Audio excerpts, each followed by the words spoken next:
Saya sambung firman Tuhan minggu yang lalu mengenai menerima kesembuhan dari Tuhan, menerima kesembuhan ilahi dari Tuhan. Tuhan mau menyembuhkan anak-anaknya. Tuhan tidak suka saudara sakit. Tuhan suka saudara sehat. Tuhan tidak suka saudara dalam keberatan. Oleh sebab itu dia mengundang, marilah kamu sekalian yang letih dan berbeban berat, aku memberi sentosa kepadamu. Inilah hati Yesus yang mengasihi saudara, yang mengasihi saya. Berkali-kali firman Tuhan berkata, ketika melihat orang banyak yang keberatan, yang sakit, firman Tuhan berkata, tergeraklah hati Yesus oleh belas kasihan.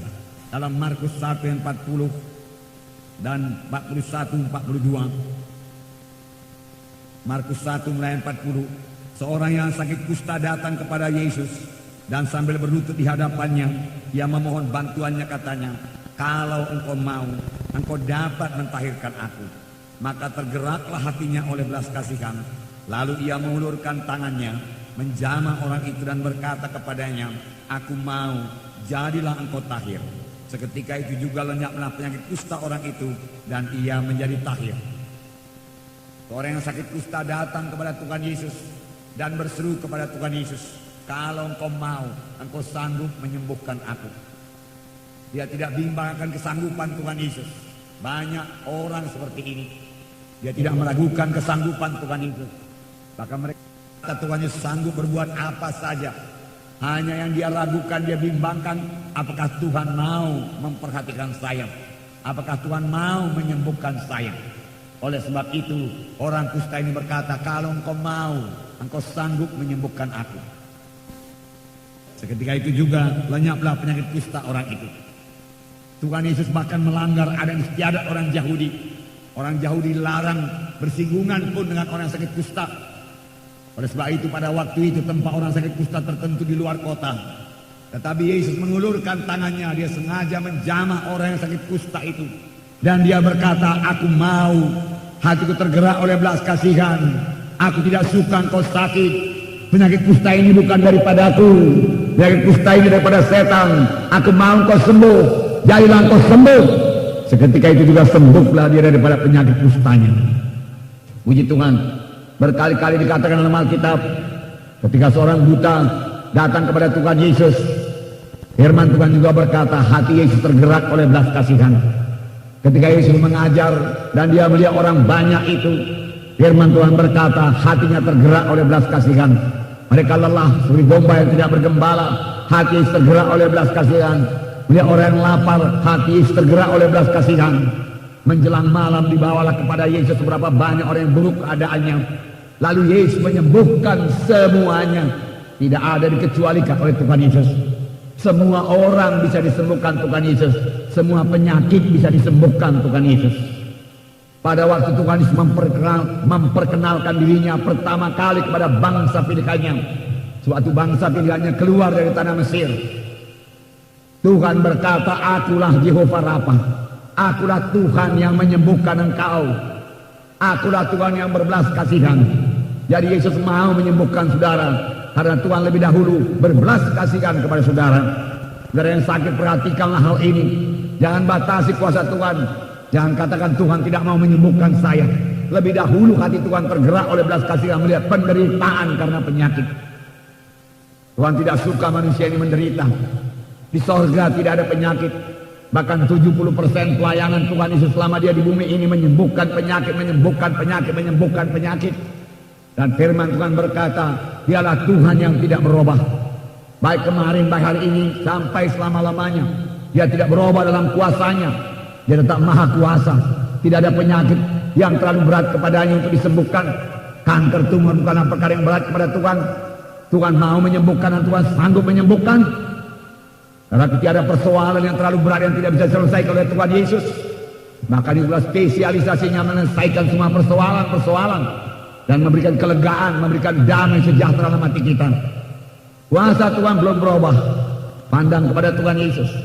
Minggu yang lalu kita juga melihat bahwasanya Tuhan Yesus menyembuhkan untuk mempermuliakan namanya. Dia mau menyembuhkan untuk mempermuliakan namanya. Ketika orang memberitahu kepada Tuhan Yesus mengenai Lazarus yang sakit, Apakah kata Tuhan Yesus? Tuhan Yesus berkata, penyakit ini tidak membawa kepada kematian, tetapi olehnya nama Tuhan dipermuliakan. Bukanlah penyakit Lazarus yang mempermuliakan Tuhan Yesus, tetapi kebangkitan Lazarus, kesembuhan Lazarus lah yang mempermuliakan Tuhan Yesus. Demikian sampai sekarang. Bukan penyakit kita yang mempermuliakan Tuhan. Tidak ada penyakit yang mempermuliakan Tuhan. Kesehatan kita mempermuliakan Tuhan. Kekuatan kita mempermuliakan Tuhan. Kita sanggup menggenapkan amanat agung dalam hidup kita. Itu yang mempermuliakan Tuhan. Berkat Tuhan yang mempermuliakan Tuhan. Berkat Tuhan itu mempermuliakan Tuhan. Puji Tuhan, puji Tuhan. Nah, Tuhan Yesus sendiri berjanji untuk menyembuhkan. Kalau Tuhan berjanji, tentu Dia menggenapkan. Tentu Dia menggenapkan. Adakah seorang di antara kami yang sakit? Buku Yakobus berkata, hendaklah ia memanggil tua-tua sidang, penetua-penetua sidang, dan hendaklah mereka itu mendoakannya dan mengurapi dengan minyak. Maka doa yang disertai iman akan menyembuhkan orang itu. Dan kalau ia telah berbuat dosa, maka dosanya akan diampuni.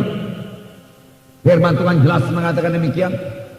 Panggillah tua-tua sidang, doakan dan urapi dengan minyak, maka aku akan menyembuhkan. Tuhan berkata, itu janji Tuhan.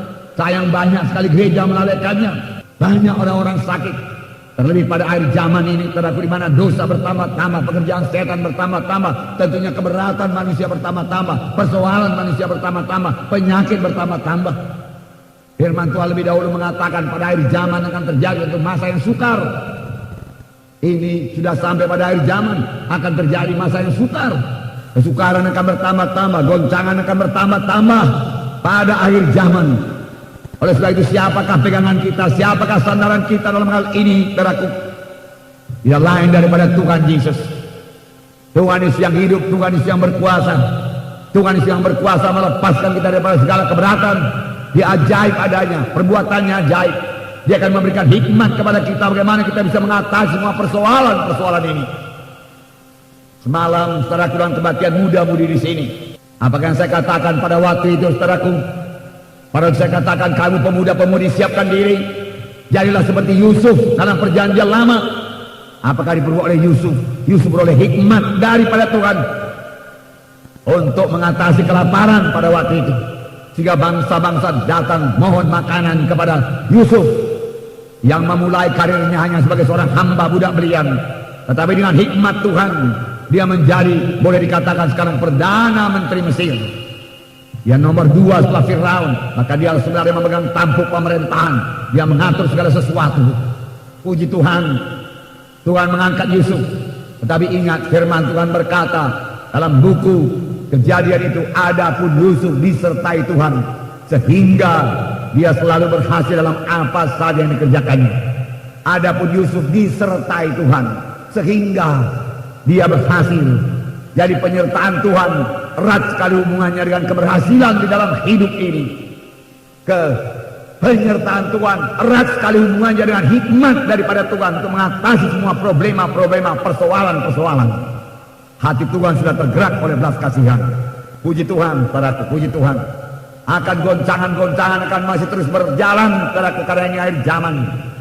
Saudara, goncangan-goncangan. Bahkan akan terjadi goncangan-goncangan dalam keluarga. Hati-hati pada keluarga. Saudara, setan mau menipu suami, menipu istri supaya terjadi ketegangan dalam rumah tangga. Akan kalau setan menghendaki supaya rumah tangga itu bercerai, atau rumah tangga yang bercerai, anak-anak akan menderita. Anak-anak yang paling menderita. Anak-anak menanggung akibatnya. Kebanyakan anak-anak demikian, saudara, tidak dapat mengatasi persoalan yang begitu berat dan menjadi gagal dalam hidupnya. Biarlah kita sadari di sungguh-sungguh supaya kita membangun satu rumah tangga yang damai. Karena firman Tuhan berkata, damai ku kuberikan padamu, bukan seperti damai dunia ini, lebih daripada damai dunia ini. Kejahatan akan bertambah-tambah pada hari zaman. Mari kita bebas daripadanya, saudaraku. Mari kita bebas daripadanya. Belum lagi akan terjadi gempa bumi, bencana alam, banjir di sana sini. Itu semua sudah dibuatkan, tidak usah heran. Pada waktu terjadi bala di Mesir, saudaraku, 10 malapetaka di Mesir, satu bala pun tidak menimpa tanah Gosen. Pada waktu gelap gulita tanah Mesir, tanah Gosen tidak gelap gulita. Pada waktu terjadi, saudaraku, hujan es, saudaraku, di Mesir, di tanah Gosen, di mana bangsa pilihan Tuhan tinggal, tidak terjadi apa-apa. Tuhan Maha Kuasa melindungi anak-anaknya. Tuhan menawarkan lebih daripada segala berkat-berkat perlindungan, berkat-berkat materi dunia ini. Menawarkan kesembuhan bagi kita semua. Hanya ada syarat-syaratnya. Kadang-kadang kita sudah berdoa, dalam nama Yesus terima kesembuhan. Di dalam nama Yesus oleh bilu Yesus kau sembuh. Dalam nama Yesus roh penyakit, roh kelemahan keluar dari jiwa ini. Demi nama Yesus sembuh dalam nama Yesus. Beberapa orang sembuh, beberapa tidak. Tadi malam padaku, anak-anak muda di sini sembuh. Saudara, penyakit anak-anak muda. Saudara berkata anak-anak muda sakit, ya. Saudaraku, 2 orang di antara mereka menyaksikan mereka dibebaskan Tuhan daripada kekhawatiran, ketakutan. Saya menjadi kasihan kepada anak-anak muda ini. Masih muda, boleh jadi SMA, boleh jadi mahasiswa paling tingkat 1, tingkat 2, dilanda oleh ketakutan. Mengapa tidak ketakutan dalam krisis seperti ini? Mereka tentunya berpikir mengenai masa depan mereka. Apakah mereka bisa menyelesaikan studinya, kuliahnya? Dan kalau sudah selesai studi, kemana akan bekerja? Dalam keadaan dunia, keadaan Indonesia seperti sekarang ini, mereka khawatir, mereka takut. Tetapi tadi malam dengan tegas mereka bersaksi di depan sini, maju ke depan, dan melalui zikir dia berkata, saya sudah bebas, saya tidak takut lagi. Seorang lagi bersaksi juga, tetapi dia berkata, saya masih separuh-separuh bebas dari ketakutan. Saya katakan berapa persen? 50%. Dia katakan 60%. Lumayan, saudaraku, lumayan. Puji Tuhan. Ya, dia bebas juga. Dan beberapa orang disembuhkan Tuhan dari penyakit mah. Anak-anak muda sakit mah. Tentu ini karena stres, saudaraku, stres. Jadi kita kasihan, saudaraku, melihat saudaraku anak-anak muda kita stres, bakal lebih jauh frustrasi, bakal lebih jauh lagi depresi. Saudara, itu semua pekerjaan setan. Biarlah kita lebih rajin lagi mengabarkan Injil Tuhan. Karena saya percaya Kristuslah jawaban untuk semua persoalan ini, saudaraku. Karena Yesus mengasihi orang muda. Orang-orang muda ini adalah penginjil-penginjil yang akan datang. Orang-orang muda seperti kebanyakan saudara adalah gereja yang akan datang, yang akan melanjutkan pekerjaan Tuhan, mengenapkan amanat agung sampai seluruh dunia ini, saudaraku, mendengarkan firman Tuhan. Dan Yesus akan datang kedua kali. Amin, saudaraku. Amin. Nah, syarat yang pertama, saudaraku, untuk kesembuhan dalam Maleakhi 4 ayat 2. Maleakhi pasal 4 ayat 2. Buka Matius, kemudian buka beberapa lembar ke belakang. Maleakhi 4 ayat 2. Tetapi kamu yang takut akan namaku, bagimu akan terbit surya kebenaran dengan kesembuhan pada sayapnya. Kamu akan keluar dan berjingkrak-jingkrak seperti anak lembu lepas kandang. Saya ulangi. Tetapi kamu yang takut akan Tuhan, bagimu akan terbit surya kebenaran dengan kesembuhan pada sayapnya. Kamu akan keluar dan berjingkrak-jingkrak seperti anak lembu lepas kandang. Kalau anak lembu lepas kandang biasanya dia berjingkrak-jingkrak, dia melompat-lompat, dia kuat sekali. Lompatannya juga tinggi. Kalau orang sakit tidak bisa melompat-lompat. Saya mau melompat-lompat, saudaraku, sampai Tuhan memanggil saya. Amin, saudara. Tidak peduli nanti berapa umur saya mau tetap melompat-lompat buat Tuhan. Karena saya mengingat Miriam pada waktu mereka melintasi Laut Kulsum. Miriam itu kakaknya Musa. Musa saja waktu itu sudah 80 tahun. Tentu dia 80 tahun lebih, boleh jadi 85 tahun. Masih bisa menari-nari, masih bisa memakai tamborin. Menari-nari sebagai anak-anak kita tadi celebration memakai tamborin, menyanyi-nyanyi buat Tuhan. Daud juga melompat-lompat menari-nari buat Tuhan. Tidak salahnya sekali-sekali menari-nari buat Tuhan. Amin, saudara. Haleluya. Tuhan suka. Puji Tuhan. Puji Tuhan. Tabernakel Daud dipenuhi dengan tari-tarian kepada Tuhan. Ini dikatakan kamu yang takut akan namaku, takut akan Tuhan, bagimu akan terbit surya kebenaran dengan kesembuhan pada sayapmu. Dan syarat yang pertama untuk menerima kesembuhan daripada Tuhan, takutlah akan Tuhan.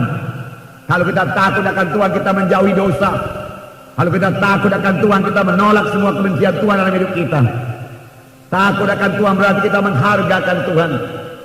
Takut akan Tuhan bukan gemetar di hadapan Tuhan, seolah-olah Tuhan itu Tuhan yang kejam. Seorang hamba Tuhan mengatakan, ada orang beranggapan bahwa Tuhan itu Tuhan yang kejam, yang punya tongkat. Kalau ada yang berbuat dosa langsung rotan, maka orang gemetar. Kalau orang memberi persembahan kepada Tuhan supaya jangan dihukum. Bukan begitu Tuhan kita, saudaraku. Ya, Tuhan yang penuh kasih sayang, dan hatinya tergerak oleh belas kasihan. Saya ulangi lagi kepada saudara mengatakannya. Takut kepada Tuhan berarti kita hormat kepada Tuhan. kita menghargakan Tuhan, kita mematuhi Tuhan. Kalau takut akan Tuhan sudah hilang, maka manusia ini mudah berbuat dosa. Mengapa banyak hamba-hamba Tuhan jatuh kepada dosa? Karena kehilangan takut akan Tuhan.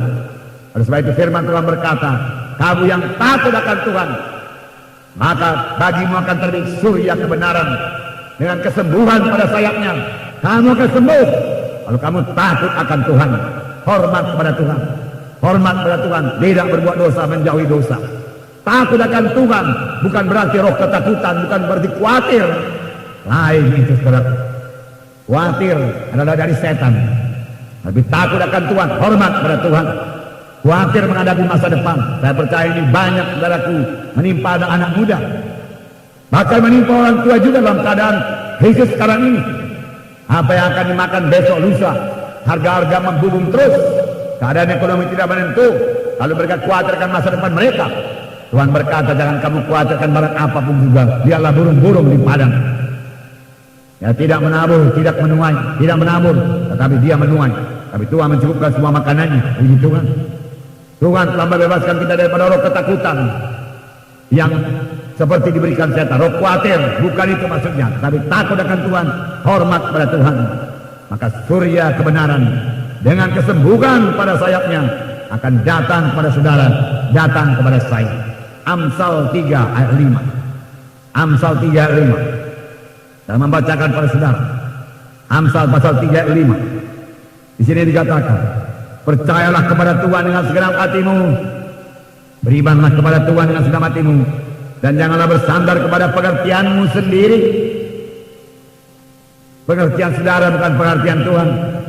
Tuhan berkata, jalanku bukan jalanmu, pikiranku bukan pikiranmu.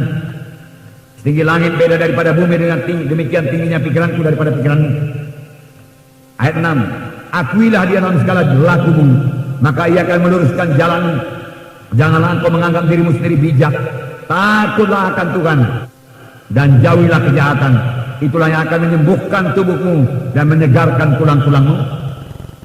Takutlah akan Tuhan dan jauhilah kejahatan. Jauhkan diri dari kejahatan. Jauhkan diri dari kejahatan. Maka itulah yang akan menyembuhkan tubuhmu dan menyegarkan tulang-tulangmu. Takutlah akan Tuhan. Kesembuhan saudara akan berangsur-angsur pulih. Berjalan pada jalan Tuhan, pulih. Kadang-kadang orang mau disembuhkan dengan chest blank begitu aja. Didoakan dalam nama, terima kesembuhan, sembuh. Tetapi dia tidak mau takut akan Tuhan. Dia tidak mau patuh kepada Tuhan. Sini dikatakan takutlah akan Tuhan dan jauhilah kejahatan. Dia tidak mau menjauhi kejahatan, maka dia tidak akan sembuh juga. Boleh jadi Tuhan menghormati firman-Nya, Tuhan beri kesempatan kepadanya, sembuhlah pada 1 hari, 2 hari, seminggu, kemudian kembali lagi. Tapi kalau saudara mau menjalani satu hidup yang takut akan Tuhan, hormat akan Tuhan, berjalan dalam kebenaran Tuhan, menjauhi kejahatan, maka kesembuhan akan menjadi milik saudara. Bahkan firman Tuhan berkata, menyegarkan tulang-tulang saudara. Ada tulang-tulang disegarkan, penyakit rematik tidak bisa datang. Amin saudara. Ini janji Tuhan, tulang-tulang segar. Ya. Hati yang gembira adalah obat, hati yang duka mengeringkan tulang. Nah, jadi biarlah kita selalu bergembira dalam Tuhan, maka Tuhan akan mengaruniakan kepada kita segala kehendak hati kita. Itu Mazmur 37 ayat 4. Bersukacitalah kamu dalam Tuhan, maka Tuhan akan mengaruniakan kepadamu segala kehendak hatimu. Puji Tuhan, puji Tuhan. Masih banyak lagi saudaraku berkat akan takut akan Tuhan ini. Dalam Mazmur 31 ayat 20. Mazmur 31 ayat 20. Biarlah kita semua takut akan Tuhan. Pada akhir tahun ini kita bertambah-tambah takut, hormat kepada Tuhan karena Dia begitu baik. Mazmur 31 ayat 20 mengatakan di sini, alangkah limpahnya kebaikanmu yang telah kau simpan bagi semua orang yang takut akan Engkau, yang telah kau lakukan bagi orang yang berlindung padamu di hadapan manusia. Alangkah limpahnya kebaikanmu yang telah kau simpan bagi orang yang takut akan Engkau. Tuhan menyimpan kebaikan ini. Tuhan menyimpan banyak hadiah, hadiah-hadiah yang baik, yang akan diberikan Tuhan bagi orang yang takut akan Tuhan. Takut akan Tuhan. Biar kita takut akan Tuhan dan terimalah hadiah daripada Tuhan. Karena dikatakan di sini Tuhan menyimpan kebaikan bagi orang yang takut akan Dia. Jauhi kejahatan, hormati Tuhan, patuhi Tuhan, patuhi Tuhan. Takut akan Tuhan. Mazmur 34 ayat 8 dikatakan di sini, malaikat Tuhan berkemah sekeliling orang yang takut akan Dia, lalu meluputkan mereka. Kecaplah dan lihatlah betapa baiknya Tuhan itu. Berbahagialah orang yang berlindung kepadanya. Takutlah akan Tuhan orang-orang yang kudus, sebab tidak berkekurangan orang yang takut akan Dia. Singa-singa muda merana kelaparan, tapi orang yang mencari Tuhan tidak kekurangan sesuatu pun yang baik. Luar biasa berkat takut akan Tuhan, hormat kepada Tuhan. Malaikat Tuhan berkemah sekeliling orang yang takut akan Dia. Malaikat Tuhan berkemah sekeliling orang yang takut akan Dia. Malaikat Tuhan biar berkemah di sekeliling rumah saudara. Tidak ada perampok, tidak pencuri, tidak penjarahan yang bisa datang kalau malaikat Tuhan yang mengawal. Puji Tuhan. Di manakah malaikat Tuhan berkemah? Di sekeliling orang yang takut akan Tuhan, yang hormat kepada Tuhan, yang patuh kepada Tuhan, yang suka hukum-hukumnya, yang mengasihi Tuhan. Karena dia takut akan Tuhan, dia mengasihi Tuhan, dia menjauhi segala kejahatan. Puji Tuhan. Takutlah akan Tuhan yang orang-orang yang kudus, sebab tidak berkekurangan orang yang takut akan Dia. Tidak berkekurangan orang yang takut akan Dia. Nah, saudaraku, mari takut akan Tuhan. Masih banyak lagi. Beberapa minggu yang lalu kita membawakan firman Tuhan dengan topik takut akan Tuhan. Saudara boleh ingat-ingat kembali, saudaraku. Saudaraku yang kasih dalam nama Yesus. Takut akan Tuhan, patuh kepada Tuhan. Berarti saudara tidak dapat hidup dalam dosa dan mengharapkan kesembuhan dari Tuhan. Jauhi segala kejahatan. Berarti menjauhi dosa. Menjauhi dosa. Saudara tidak dapat memegang ajimat berhala, tangkal-tangkal dukun-dukun, lalu mengharapkan kesembuhan dari Tuhan. Pergi kemari berdoa, tidak berapa sembuh, boleh jadi sembuh sedikit, lalu disambung lagi dengan dukun. Tidak bisa. Tidak ada persatuan terang dengan gelap. Firman Tuhan berkata, saudaralah anak-anak terang. Para yang percaya kepada Tuhan, saudara anak-anak terang. Jangan pergi ke dukun, itu kekejian kepada Tuhan, kebencian kepada Tuhan. Ilmu ramal, ilmu mantra-mantra, semua itu kekejian kepada Tuhan. Kedukunan, kegelapan, ajimat berhala, kebencian, kekejian kepada Tuhan. Tinggalkan semua. Tidak dapat pergi ke dukun kemudian pergi ke gereja mohon kesembuhan. Tidak bisa. Tidak bisa. Tidak bisa berjalan bersama-sama itu, saudaraku. Nah, oleh sebab itu takutlah akan Tuhan, jauhi kejahatan. Jauhi kejahatan. Saya mau membacakan pada saudara Ulangan 18 ayat 10 sampai 12. Tadi malam juga saya bacakan ini. Ini dikatakan, di antaramu janganlah didapati seorang pun yang mempersembahkan anaknya laki-laki atau anaknya perempuan sebagai korban dalam api, atau seorang yang menjadi petenung. Jangan bertenung. Seorang peramal, jangan mau pergi ke tukang ramal. Ramal letak tangan, ramal memakai kartu, ramal komputer. Darahku itu semua penipu, itu semua dari roh jahat yang memisahkan saudara daripada Tuhan. Nasib saudara bukan terletak di tangan tukang ramal. Saudaraku tidak. Nasib saya terletak dalam tangan Tuhan. Jikalau saya mematuhi Tuhan dan melakukan firman Tuhan dengan setia, Ulangan 28 itu berlaku atas saya dan atas saudara. Di mana dikatakan, jikalau engkau sungguh-sungguh mendengarkan firman Tuhan Allahmu dan berbuat barang yang berkenan kepadanya, maka segala berkat ini akan datang kepadamu dan menjadi bahagianmu. Keberkatanlah engkau di kota, keberkatanlah engkau di ladang, keberkatanlah keturunanmu, keberkatanlah bisnismu, lembu sapi kambing dombamu, keberkatan, semua keberkatan, yaitu jikalau kita dengan setia melakukan kehendak Tuhan. Tetapi segala kutuk ini akan datang kepadamu jikalau engkau tidak mematuhi Tuhan. Lalu datanglah daftar kutuk yang begitu banyak. Terkutuklah engkau di kota, terkutuklah engkau di ladang dan lain sebagainya. Jadi berkat dan kutuk tergantung daripada pengikutan kita kepada Tuhan Yesus. Saudaraku, bukan daripada ilmu ramal dan lain sebagainya. Seorang penelaah, seorang penyihir, seorang pemantra, membaca mantra-mantra, Minggu yang lalu diserahkan kemari dari jiwa-jiwa yang bertobat, kertas-kertas. Beberapa lembar saya lihat, boleh jadi yang menyerahkan juga beberapa orang. Dalam kertas-kertas itu ada tulisan-tulisan mantra-mantra. Mantra-mantra, saya tidak baca, saudaraku. Saya tidak suka membacanya. Dan saya lihat sedikit, saudaraku. Dan dia bikin syarat-syaratnya. Kalau kau mau ini mantranya. Kalau kau mau ini mantranya. Saya tidak baca. Saya tidak mau itu mengotori pikiran saya. Saudaraku, itu kekejian kepada Tuhan, mantra-mantra. Seorang yang bertanya kepada arwah atau kepada roh peramal, atau yang meminta petunjuk kepada orang-orang mati, itu kekejian kepada Tuhan, kebencian kepada Tuhan. Lihat ayat 12 berkata, sebab setiap orang yang melakukan hal-hal ini adalah kekejian bagi Tuhan. Nah, oleh karena kekejian inilah Tuhan Allahmu menghalau mereka dari hadapan. Setiap perkara ini kekejian kepada Tuhan, kebencian kepada Tuhan. Jangan terlibat dengan acara-acara kegelapan, saudara. Kalau saudara mau bersekutu dengan Tuhan, kalau saudara mau lebih intim dengan Tuhan, kalau saudara mau kegenapan janji Tuhan dalam saudara, jauhilah semua kejahatan ini, jauhi semua acara-acara kegelapan.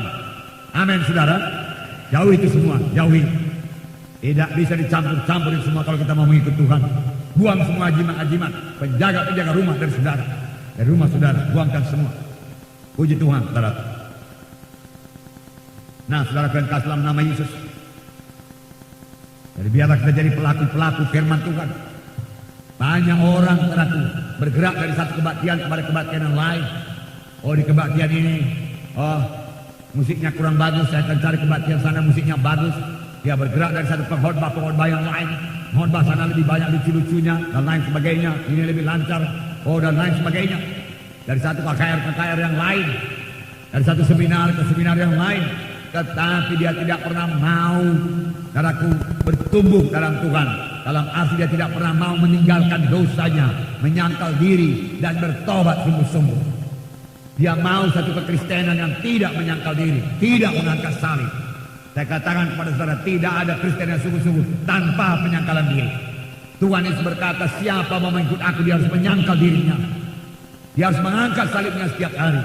Bukan kehendak, tetapi kehendakmu jadi. Menyangkal diri untuk berdoa, menyangkal diri untuk baca firman Tuhan, menyangkal diri untuk tidak berdosa, menyangkal diri untuk hidup suci. Saudaraku, itulah kehidupan yang ditentukan Tuhan bagi anak-anaknya. Firman Tuhan berkata, hendaklah kamu kudus karena aku kudus. Tanpa kekudusan tidak seorang memandang Tuhan. Oleh jadi saudara berkata, kalau demikian saya tidak sanggup mengikut Tuhan. Karena sanggup, karena ada Roh Kudus dalam saudara. Kecuali saudara menjalankan yang kekuatan saudara sendiri. Tapi Roh Kudus dalam saya, Roh Kudus dalam saudara. Itu sebabnya kita ini disebut rumah Tuhan. Saya rumah Tuhan, Tuhan dalam saya, Tuhan dalam saudara. Amin, saudaraku. Itulah kekristenan yang sejati. Firman Tuhan berkata, barang siapa yang memiliki Yesus, dia memiliki hidup yang kekal. Barang siapa yang tidak memiliki Yesus, tidak memiliki hidup yang kekal. Hidup yang kekal ditentukan oleh persekutuan saudara dengan Tuhan Yesus. Adakah Yesus dalam hati saudara atau belum? Keanggotaan gereja tidak menjamin hal ini. Banyak orang ke gereja tanpa persekutuan dengan Tuhan. Banyak orang ke gereja tanpa Yesus dalam hatinya, saudaraku. Padahal yang menentukan keselamatan, Yesus di dalam, Yesus di dalam, Yesus di dalam. Amin, saudaraku. Haleluya. Puji Tuhan, puji Tuhan. Nah, saudara, biar kita menjadi pelaku-pelaku firman Tuhan. Ibu Yakobus berkata, janganlah kamu hanya mendengarkan firman Tuhan saja, jadilah kamu pelaku-pelaku firman Tuhan. Pelaku-pelaku firman Tuhan. Nah, syarat yang kedua, serahkan semua dosa. Jangan pertahankan dosa itu. Serahkan semua dosa. Firman Tuhan berkata dalam Yesaya 59 ayat 1 dan 2.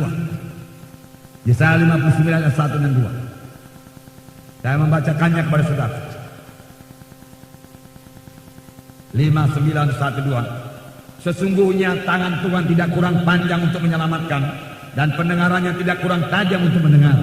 Tetapi yang merupakan pemisah antara kamu dan Allahmu ialah segala kejahatanmu, dan yang membuat dia menyembunyikan diri terhadap kamu sehingga ia tidak mendengar ialah segala dosamu. Sesungguhnya tangan Tuhan tidak kurang panjang untuk menyelamatkan. Tangan Tuhan cukup berkuasa menyembuhkan saudara.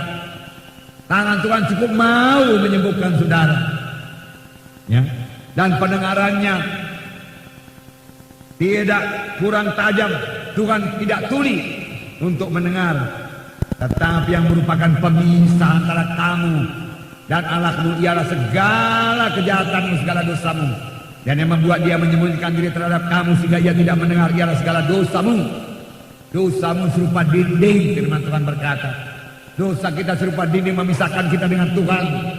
Sebelum dosa itu diangkat, masih ada pemisah antara kita dengan Tuhan. Sehingga doa kita tidak didengarkan oleh Tuhan. Tinggalkan semua dosa itu, tinggalkan semua. Siapa yang meninggalkan dosa itu?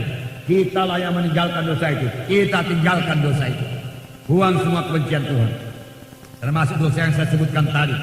Dosa kegelapan, dosa berdukun-dukun, ajimat-ajimat, berkala-berkala, tangkal-tangkal, ilmu-ilmu gelap, ilmu-ilmu kebau, ilmu-ilmu kebatinan, ilmu bela diri, dan lain sebagainya. Tinggalkan semua dalam nama Yesus. Amin, saudara. Tinggalkan semua. Mari hidup benar, hidup suci. Dosa-dosa seks, tinggalkan semua. Hidup suci. Standar moral di kota-kota besar banyak merosot, tapi standar kesucian Tuhan tidak pernah turun. Tuhan menuntut, hendaklah kami kudus karena aku kudus. Saudaraku, jangan ikut hidup orang berdosa. Jangan, saudaraku, jangan. Bahkan kita mau mengabarkan Injil kepada mereka supaya mereka bertobat dan meninggalkan semua dosanya. Panjang zaman setan telah menggunakan nafsu seks untuk menghancurkan manusia ini, menghancurkan rumah tangga, saudara, menghancurkan pemuda-pemuda, menghancurkan pemudi-pemudi. Setan banyak memakai buku-buku cabul, pornografi, film-film porno. Saya baca di surat kabar bahkan ada bioskop-bioskop di Kota Medan ini memutar film porno. Oh, jangan dekati. Jangan merasa rugi tidak melihat itu, saudaraku. Ya ialah bodoh dalam hal tersebut. Jangan merasa rugi tidak pernah masuk disko. Saya ini seumur hidup gak pernah masuk disko. Gak pernah. Umur saya 57 tahun. Sebentar lagi sudah 60 tahun, saudaraku. Dan saya tidak tahu apa itu disko, saya tidak tahu apa itu night club, nggak tahu saya itu, nggak tahu. Apa di dalam saya nggak tahu dan saya tidak kepingin tahu. Amin, saudara. Ya, biar kita bodoh dalam hal dosa, kanak-kanak dalam hal dosa, tapi biarlah kita berhikmat pada jalan Tuhan. Amin. Ya, buang semua musik-musik najis, saudaraku, musik-musik rock dari rumah saudara, saudaraku. Jangan dekati rumah-rumah prostitusi itu, rumah-rumah jahat, jangan dekati. Jangan menjadi pemuda yang tidak berhikmat seperti dikatakan buku Amsal itu, yang menjadi lorong-lorong, yang menjalani lorong-lorong maut. Sudah hanya kehancuran dalam hidupnya. Sekarang setan memakai saudaraku dosa-dosa najis untuk membawa jiwa-jiwa ke neraka. Ada homoseks, ada lesbian, dan lain sebagainya. Kumpul kebo. Semua itu kekejian kepada Tuhan, kekejian kepada Tuhan. Saya terangkan pada saudara. Firman Tuhan berkata, dosamu serupa dinding menceraikan engkau dengan aku. Dosa seperti ini harus ditinggalkan semua, bertobatlah. Firman Tuhan berkata, bertobat. Jangan terlibat narkotika, ganja, marijuana, LSD, ekstasi, putau, dan lain sebagainya. Semua itu alat setan untuk menghancurkan saraf-saraf manusia ini yang sangat sempurna diciptakan Tuhan. Jangan kira komputer itu lebih baik daripada otak saudara. Otak saudara jauh lebih baik daripada komputer manapun juga. Oleh sebab itu jangan rusak dengan penyalahgunaan obat-obat narkotika ini, saudaraku. Mabuk-mabuk jauhkan. Mabuk-mabuk jauhkan. Firman Tuhan berkata, pemabuk tidak mewarisi kerajaan sorga kecuali dia bertobat. 1 Korintus 6 ayat 10. Tembakau jauhkan, saudaraku. Bahkan ahli-ahli kesehatan berkata bahwa rokok itu, saudaraku, menyebabkan penyakit, menyebabkan kanker paru-paru. Kalau saya tidak salah di TV beberapa waktu yang lalu dikatakan dalam tempo 5 tahun 100 juta penduduk Cina akan mengalami kematian karena rokok, karena rokok, karena rokok. Karena tidak bisa menyangkal diri untuk tidak merokok. Memang dengan kekuatan manusia sendiri, orang yang sudah ketagihan merokok payah melepaskan daripada rokok. Ditipu setan untuk pergaulan. Mabuk-mabuk ditipu setan. Oh, supaya engkau menjadi berani, supaya engkau menjadi bebas daripada rasa sedihmu dan lain sebagainya. Bebas frustrasi tertekan dengan merokok, dengan minum-minuman keras. Itu tipuan setan. Kalau rokok bisa menghilangkan frustrasi, sudah senanglah dunia ini. Kalau 1 gelas minuman keras bisa menghilangkan depresi, sudah nggak perlu lagi saudara psikiater semuanya, saudara. Tapi tidak bisa, saudara, tidak bisa. Nah, saudaraku, tinggalkan segala dosa. Dalam sejarah bangsa Israel kita melihat tiap kali bangsa Israel berbuat dosa, maka Tuhan menyerahkan mereka pada bangsa asing. Selalu ada 4 fase. Mereka berbuat dosa, menyembah Baal Asitoret. Datang bangsa-bangsa lain mengalahkan mereka, menjajah mereka, mengambil hasil bumi mereka, menyengsarakan mereka, membuat mereka menderita. Lalu mereka mulai berseru-seru kepada Tuhan, minta ampunan, bertobat. Lalu Tuhan memberikan pengampunan kepada mereka, memberi jalan keluar. Tuhan menolong mereka. Nah, saudaraku, jadi setiap dosa harus serahkan. Harus serahkan. Bahkan Tuhan mengendaki semua kita harus bertumbuh dalam Tuhan. Amin. Bertambah-tambah dewasa dalam Tuhan. Berbuah dalam Tuhan. Berbuah. Biarlah kita semua tambah intim dengan Tuhan. Setelah dosa dilepaskan, saudara bisa bersekutu dengan Tuhan. Tiap-tiap doa merupakan saat yang indah dengan Tuhan. Saudara bisa bersekutu dengan Tuhan. Doa bukan mengucapkan beberapa perkataan saja, tapi saudara bertemu dengan Tuhan. Itulah doa yang sejati, saudara. Doa yang sejati. Yohanes 15 ayat 16. Saya bacakan pada saudara. 15 ayat 16. Bukan kamu yang memilih aku, tapi aku yang memilih kamu. Dan aku telah menetapkan kamu supaya kamu pergi dan menghasilkan buah. Dan buahmu itu tetap, supaya apa yang kamu minta kepada Bapa dalam namaku diberikannya kepadamu. Bukan kamu yang memilih aku, tapi aku yang memilih kamu. Dan aku telah menetapkan kamu supaya kamu pergi dan menghasilkan buah. Dan buahmu itu tetap, supaya apa yang kamu minta kepada Bapa dalam namaku diberikannya kepadamu. Supaya apapun yang kamu minta kepada Bapa, apa saja yang kamu minta kepada Bapa diberikannya kepadamu. Berdoa saudara dengarkan Tuhan. Doa kesembuhan dengarkan Tuhan. Doa mohon berkat dengarkan Tuhan. Doa keberhasilan dengarkan Tuhan. Firman Tuhan berkata, aku mau menetapkan kamu supaya kamu pergi dan menghasilkan buah, dan buahmu itu tetap, supaya apapun yang kamu minta kepadaku dalam namaku aku berikan padamu. Beri buah kepada Tuhan. Mari bertumbuh tambah-tambah dewasa. Pohon yang tidak dewasa tidak bisa memberikan buah. Bertumbuh bertambah-tambah dewasa, beri buah. Apakah buah saudara? Saudara berkata, karakter yang baru bagus, tetapi terutama Tuhan mengendaki buah rohani. Itu jiwa-jiwa yang saudara muridkan, saudara saksikan, saudara bawa ke gereja, bawa training, bawa baptisan, ajari mereka selalu. Matius pasal 6 ayat 14-15 saya bacakan. Karena jikalau kamu mengampuni kesalahan orang, Bapamu yang di sorga akan mengampuni kamu juga. Tetapi jikalau kamu tidak mengampuni orang, Bapamu juga tidak akan mengampuni kesalahanmu. Oleh sebab itu mengampuni. Karena jikalau kamu mengampuni kesalahan orang, Bapamu yang di sorga akan mengampuni kamu juga. Tetapi jikalau kamu tidak mengampuni orang, Bapamu juga tidak akan mengampuni kesalahan. Kalau kesalahan kita tidak diampuni, berarti kita kena neraka. Hanya dengan pengampunan dosa kita ke surga. Amin.